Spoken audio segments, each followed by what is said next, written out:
Jai Gurudev, everybody, welcome back again.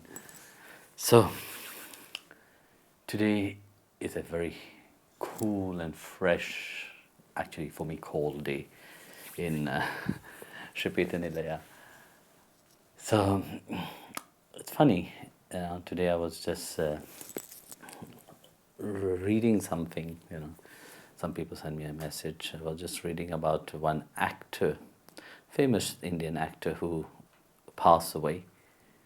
Actually, there was another one who passed away 2 days ago, and there's this one also who passed away yesterday. It's funny to see how these things is a big thing in the mind of people, how for them they are being exalted as somebody which is so great, Actually, an actor is just an actor which is acting. They're just a normal human being, like every human being, which is acting in this world of Maya itself, And of course, the human mind is funny. They find them as role model, They all want to follow them and be like them, But you see, these actors in their life, they are a different person. So it's funny to look at that, being, how to say, they have name, fame, glory, wealth, and everything.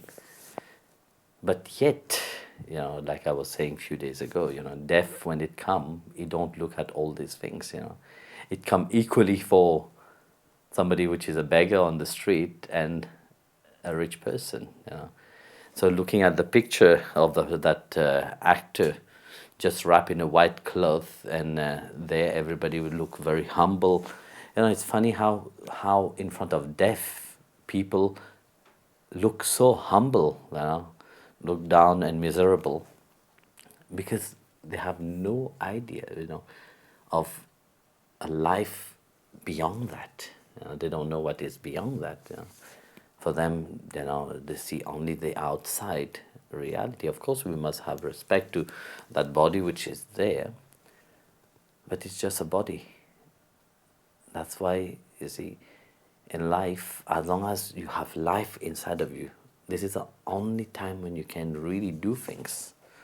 Even when you have to achieve something higher, like in your spiritual path, is only when you have life. You can't say once when you die, then you will think that you will have some good punya, you will start doing something spiritual afterwards. It don't happen, because everything that you do, whatever you receive, it is only here when you have life inside of you. So you see, name, fame, glory, wealth, all these things you will have to leave behind, And now everybody is playing the movie of this actor, how great it is and how wonderful, but it was just acting, Maybe in his life, personal life, nobody knows. Only his close family knows how kind of life he lived. But this is the thing, that people are trying to look only on the outside and think that this is the reality. The same, they look at the movie, they think that this is the reality. They try to produce it they try to picture it into their own life. They read a novel, they try to put it into their own life, but they fall into delusion. So, Jagopal was asked the question. Jai Gurudev, Jai Guruji, I am an 11-year-old devotee. During this lockdown, it is difficult for me to do my sadhana because I have lots of school homework and I miss going outside, so I became nervous. How can I be a good devotee and do my dharma and my sadhana also in difficult moments? It's sweet, when it comes from 11. It's so sweet to see that 11 years old is showing such an interest in doing, how the child is talking about his or her sadhana. It's beautiful to see that there is this interest, that base itself is there. So, as you said yourself, it's a very difficult time. and it is very, I say, it's a time where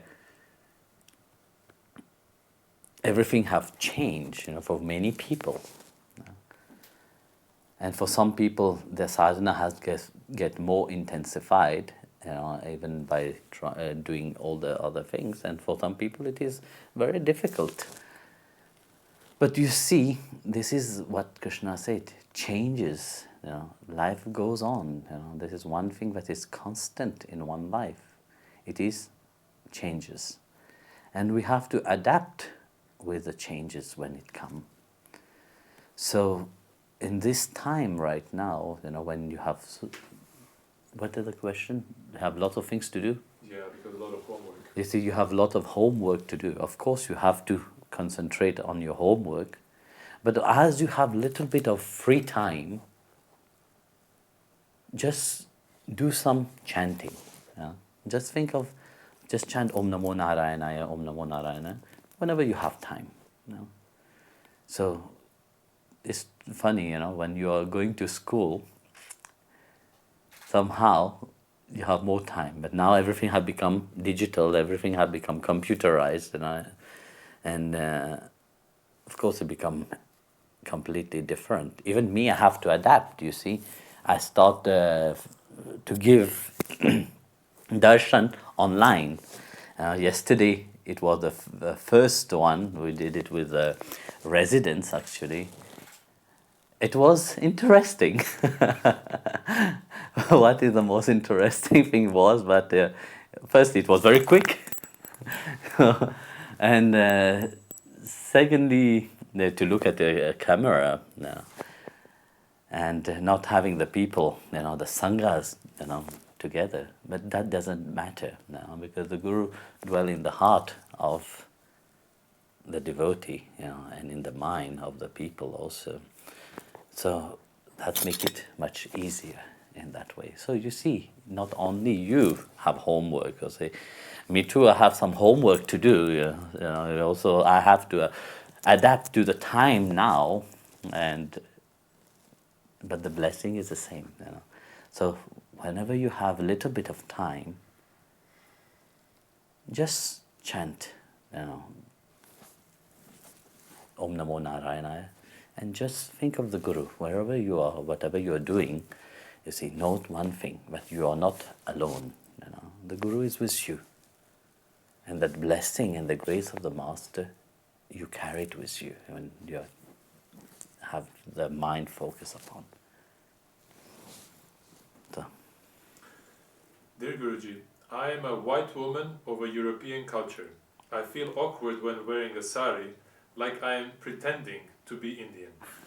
However, women cannot attend certain rituals unless they are wearing a sari, and this is emphasized very much. What is the significance of wearing a sari instead of a regular long dress, and why is it important? You see, I like the question very much. This question have come many times.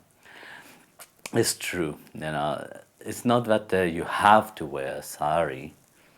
It's true that it is quite difficult, for the Western mindset to say, okay, this is not my culture.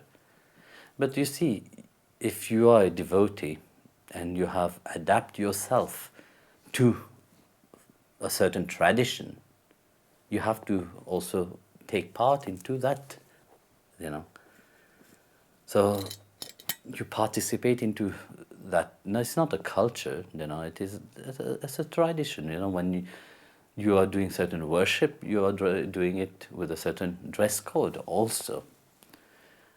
So the same, when you go to the beach, for example, you would not go with your long clothes into the sea to swim. Even me, I don't do it. So when I go to the beach, I will go swimming with my swimming trunk. So I will not go to the temple with my swimming trunk. I will not go to the temple even with a short, because I have a certain respect toward that. So the dressing is important also, what you're wearing, So it's not about the dress in itself, but the dress have to be actually, how do you say, you have to have a certain appropriate, to dress appropriate, you can dress with a long, how say, skirt, yeah, you can dress with a long skirt, you can wear Punjabi even, it's not a problem. Very often this dressing code, come also in darshan itself, Very often people say, yes, everybody is dressed like an Indian, but this is not, you have just need to dress appropriate, cover yourself well. You can wear a long, long skirt or Punjabi, however you want. It should not be sari itself, But you see, if you are brahmachari or if you are doing prayer upon the altar, you are brahmachari and initiated, and you are living in an ashram, because then it's a different dress code in itself. You will not go for prayer because this is not the rules for it. So then you dress in a certain way. That means that when you come from the outside, if you are dressed in a appropriate way, you are well covered, and of course you can then participate. It's not a big problem about that, So mostly, you see, very often people look only on the dress, on the outside things, like Krishna said, you are an Atma, you are not this body. In Bhagavad Gita, chapter 2, verse 22, Krishna said, how the body, the Atma, how the Atma, change from body to bodies is like you changing clothes, from clothes itself. But this is a deeper understanding, that wherever you are, you have a certain dress to wear, So it's like when you're in an office. Let's say you're working in an office. You will not go to work in your office with a small shorts and holiday T-shirt on. No, you have a certain way of dressing yourself. So the same, you see, when you come to the temple and you want to participate, of course, a certain dress code, if it is a long skirt and if you can't wear sari, it doesn't matter. It's not that it is a must that you have to wear sari, but you have to be, not. Let's say you can't come, and say, yes, I want to participate in the prayer with a mini skirt, where you sit there, everything is appearing.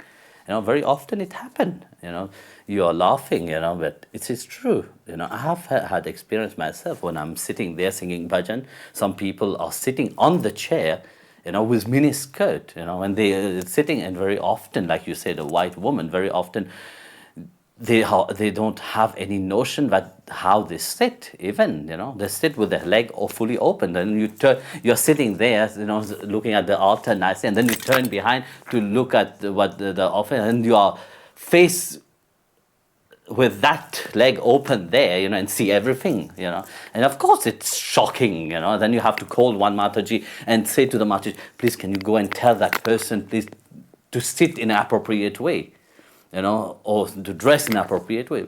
This is why, you see, when you are dressed in sari or you have a long skirt, all this stuff, this will not happen. So imagine that you have brahmacharis sitting there, and then they turn out and see behind. They'll get shocked, probably not, but anyway. So, but that dress code is important, where you are, if you are dressed and have certain respect for your body, this is important. It's not that you have to wear the Indian culture, which is not your culture, but wear long skirt, wear nice clothes itself, It is beautiful. In Bhagavad, Bhagavan Krishna himself, you can see, in Bhagavad Canto 10, chapter 14, verse 35, where Bhagavan Krishna, when Putana, which is a demoness who came to feed Krishna with with her milk, poison milk. She wanted to kill Krishna because she was the first demon itself to come to how say, to kill Krishna, baby Krishna.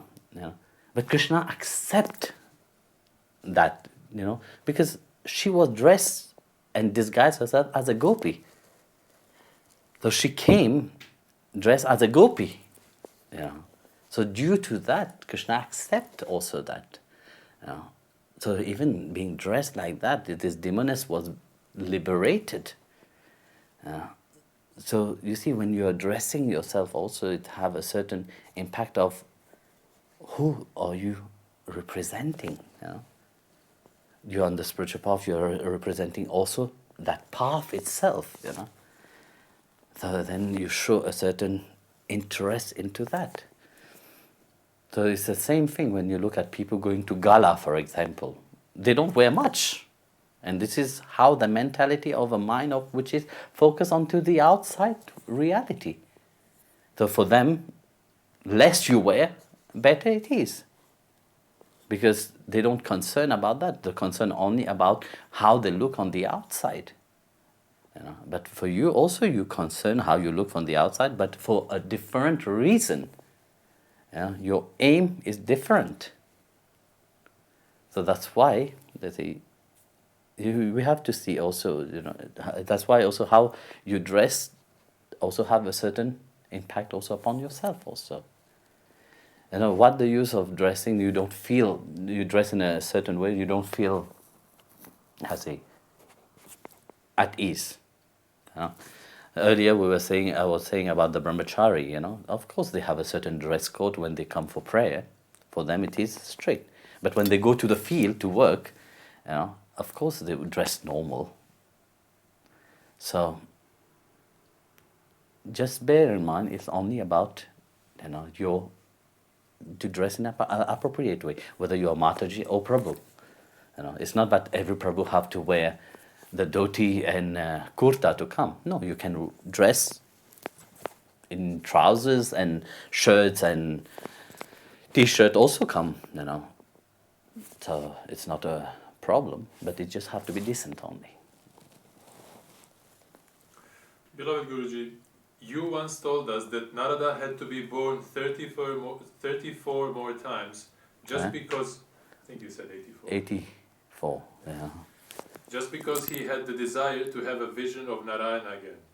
But the Gopis also were attached to the form of Krishna.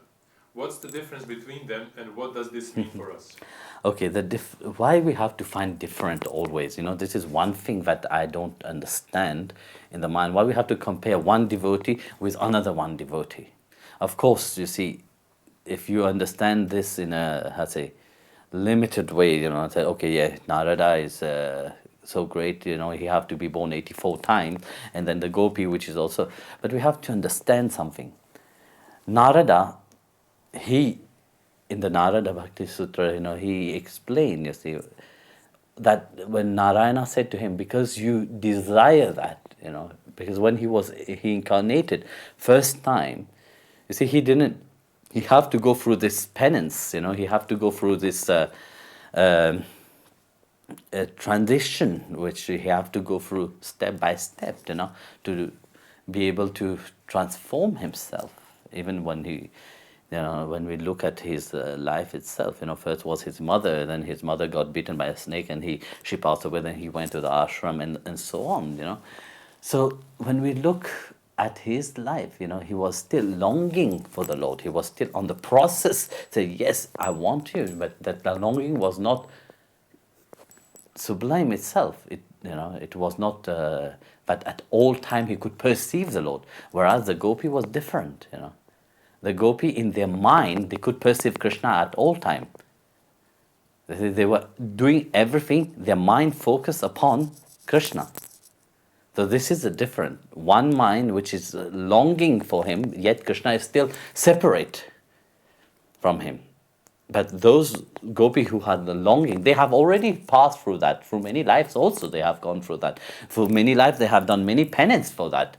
Like if you know before they appeared as gopis, there were rishis in Ram time, and then there were the son of Agni Dev and so on, They were not just normal people who went from a normal life and then start having a yearning for Krishna. No, for them, they went through that purification, that transformation, and identification, through many life itself, till they come to that level. So for Narada also, that bhakti was awakening, but yet it was still bound by a certain desire. So every kind of desire, even if it is for God, in the mind, when it is the mind consumption, the mind function into the material realm itself. Even you want to see the form of the Lord, but you want to see it into the material realm itself. So that is the mind of Narada. Even having this desire itself was into the mind itself. Whereas the gopis, for example, their desire for Krishna was constant. It was not something which is, I want something which is separate. No. Whatever I'm doing, wherever I am, Krishna was there. They were doing it for Krishna. So they didn't desire only, okay, yes, I want to have a darshan only of Krishna. No, I want you completely. Why should I have just one darshan of you and that finish? No. Here you see, that desire is only for one. I just want to have a desire. I want to have a desire to see him. That's what Narada said, to see him only once. That would be important for me. But here the gopis was constantly absorbed in Krishna himself. They would not perceive any different, Even if they have this great desire to marry him, to be in amorous way with him, and to entertain themselves with him, but they were doing everything with the remembrance of Krishna. Their mind was only Krishna. If you open the mind of Narada, you have the desire to see Krishna. So it means that Krishna is far away. He's not there, Whereas in the mind of the gopi, if you open it and see, you will see Krishna is there. So you see the difference of somebody which desire only to have a vision of him, and the one which have a desire at all time that Krishna is there with them. So it is an intense yoga in itself, So that union that, but Narada have and the union that the gopi have, it's completely different. That's why Narada, if you see the personality of Narada is into different bhav of bhakti. It is dasya bhav. The gopi, for example, or madhurya bhav. Narada can't have that bhav with him, because how he view the Lord is completely different. Whereas the gopi, how they view the Lord, it's also with a different lens in itself and a different view in itself. That love which is burning inside of the heart and the love which is burning inside of the heart of Narada is not the same. Narada would never run to the Lord and say, "Let me hug you and give you a hug." Whereas the gopi, they will, because they are not thinking about them. Narada is thinking constantly about them, about him. There is still a different, I am separate, I am worshipping you. And the gopis on the other side say, no, I'm not worshipping you. I want you. I want to enjoy you. I want to take you. I want to hold you. So you see the different mindset between these two devotees, which is one with dasya bhav and the other one with madhurya bhav, make a big difference. So that's why in Bhagavad Gita, Lord Krishna said, in yoga itself, it's very difficult, with those who have their mind, chapter 6, verse 36, it said those who have the mind absorbed in me, for them, it becomes very easy. But those mind which is, uncontrolled, undisciplined, it becomes difficult. So here you see also the characteristic also of the mundane world itself, Forget about Narada right now. I'm not talking about Narada. I'm talking about those which is their mind focus onto the outside reality, who doesn't know, they know only one kind of love, but yet are so fearful about love itself, They say, yes, we want to love, but yet we don't want to do everything to attain to that love. Here in one moment you say, the mundane say, yeah, we want love because we know this is the most important thing, but to attain to that, it's very difficult to attain to that. But here you see the devotees, they have a certain longing and certain love, but it doesn't matter what comes. I'm ready to take any challenges, but I know what I want. That clarity of what a devotee have, it is amazing, because their mind is controlled and their goal is clear.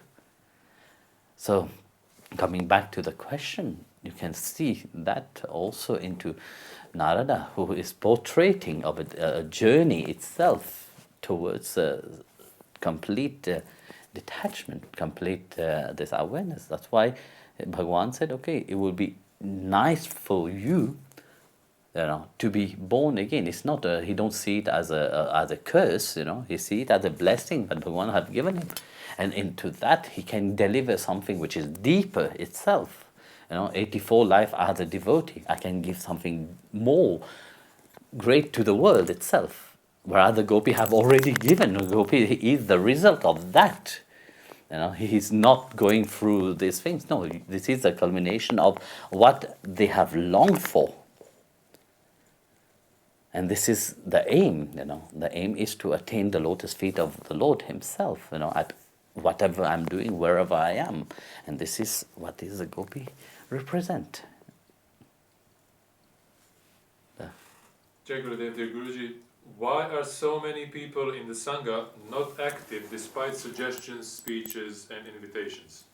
Can you please talk about the value of a real Vaishnava Sangha and how we can deal with this? Look, everybody, they have a certain perception of their life, but they put their life first, their own aim, their own, what they like and what they want to do first. They don't really put what the Sangha stand for. That yes, we like to be in the Sangha, but only when we have time we will do it. People always like that. They put what is priority to their in their life, that they will put it first. If being into the Sangha will be something which is first in their life, then that will be their most priority. Then they will engage themselves into that. And this is sad to see, even when you see that people have taken initiation as devotee, they are educating, they are looking at the satsang, they are listening, but what they have not to do, but yet still they carry on doing the old pattern. It is a bit, sad to see, what have they really understand. But yet, hope must be there. The seeds have been planted, and of course, one day when they start watering it, it will grow. So, but one thing is that we can't count on time itself. You know very well. Today you are here, tomorrow you are not here. Death is a mystery. How it come and when it will come. So you don't know whether you will really do that or not. So don't wait till you get old and you will do, because that don't come. If you want to do something, if you want to get engaged into your spiritual sadhana, into your Sangha, do it now. Take the full benefit of this time and do it now, because tomorrow you don't know what will be tomorrow. Even when you go to sleep with the hope that tomorrow morning you will wake up. Are you sure you will wake up? No, something can happen at night. Your heart can stop, finish. You are dead. Then life is wasted. So that's why, you see, when you have taken initiation and you are into this spiritual Sangha, you are into the spiritual path itself, Like I said, you are not just a normal person. It is Bhagwan himself have remember you. God, the Supreme Lord himself have remember you. And he have seen that throughout many lives, you have been worthy to be spiritual, to have an open mindset, to transcend a certain pride, ego, Take full advantage of that, and don't wait tomorrow. So, and you see how to inspire them. No, you can't force people. They have to be inspired by themselves. They have to. You see, as long as you force people to do something, they will do it to please you, for some time, and then they will fade away. He will disappear again. So, it's important. We are one big family. Realize the beauty of that family. Realize that, of course, we are here, we have to treat each another with respect. Of course, we can't force people, but you have to see within yourself, But this is your path, this is your life itself, And don't wait, when you don't have that time to change something. Don't wait when you don't have time to enjoy that Sangha. Then you state, okay, now I will start to enjoy. Many have done that before in the past, and they have died with regret. They have left this place, this world, with a regret that they have not done what they were feeling to do, So don't leave this world having that kind of regret inside of you. Live this life knowing that you have fulfilled the plenitude of this life itself. You have fulfilled what you have come here for, and what God have given you on your life. You have happily and with great joy, live it. And this is a life of plenitude, a life which have true fulfillment. So don't wait for tomorrow to do that, Realize it at tomorrow, when, like I said, when you go to sleep, you go to sleep with hope. You don't know whether tomorrow you will wake up or not. So live your life, as if you are living the last day of your life. As if tomorrow you will die. So imagine, you see, what would you do, if, for example, God revealed to you that you have 5 hours only to live. And I said, okay, what would you do? Everybody will have a different things to do, I have 5 minutes. So one will be in shock, firstly. My goodness, 5 hours only I have to live. Finished, you will be in depression. Others will say, yes, I have gratitude, and I will go, some people go. I remember when my grandfather was dying. I will tell you that I was very young. It was in 1986. And at night, he had a heart attack. Normally my grandfather will go to the bathroom, and as he was coming back, it was around midnight, he had a mild heart attack. Well, I don't know whether it was mild or not. He had a heart attack and he could not breathe. He held the door and he was crying. I remember I was there because I was stayed at their place. When I was small, I used to stay in the same bed with my grandma, actually, in a small corner. So when he was holding the door and he was making noise, just to everybody came running. My grandma woke up and then we went there. This poor guy was having a heart attack, and of course they rub his chest. And I was just looking, could not understand anything. But I was small now. So then then he went to. They put him to lie down. Then he lay down on his bed, and he was better. And 4 o'clock in the morning, again, he starts screaming. And we all wake up and rush to him quickly. And I remember I was by his head, and I was holding the picture of Ram, you know. And that picture, I still have it actually in Mauritius. I was holding the picture of Ram in front of him. And this was his last moment itself, That grandpa, which last night was eating and was happy, joyful. And here, he was passing on, he was going. And nobody knew, even from the time when he had this heart attack until 4 o'clock, midnight to 4 o'clock, 4 hours, nobody could imagine that will happen. Death don't send a message. Well, he does send a message, I will tell you later on. But he was there, like breathing his last. Of course, in the Hindu tradition, we give tulsi water. And we gave tulsi water to him. And everybody was crying because everybody knew, yes, this is his last moment. And then, what they asked me to chant is to chant Ram, Ram, Ram, Ram, Ram. That we were chanting Ram Nam. And he died with his hand folded, looking at Ram, And it's so beautiful, what his eyes was here. The picture was just in front of him. Ram picture was in front of him. People were chanting Ram. Of course, some was crying. But what a blessed passing was that, to hear the name of Ram and to have his hand. He himself folded his hand and he closed his eyes and he was gone. So this kind of blessed death is not given to everybody, And funny thing, like I was saying earlier, I say when death, of course you have a, presumption, and you have a certain feeling inside of you.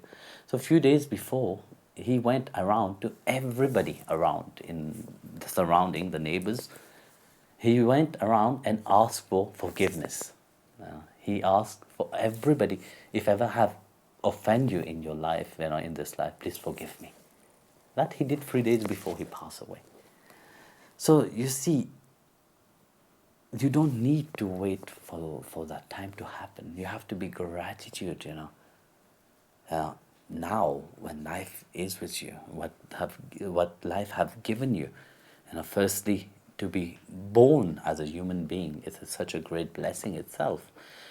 And also to be born and to be a devotee,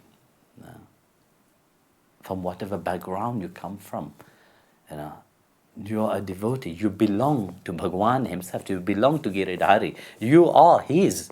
That's why he have remind you of who you are.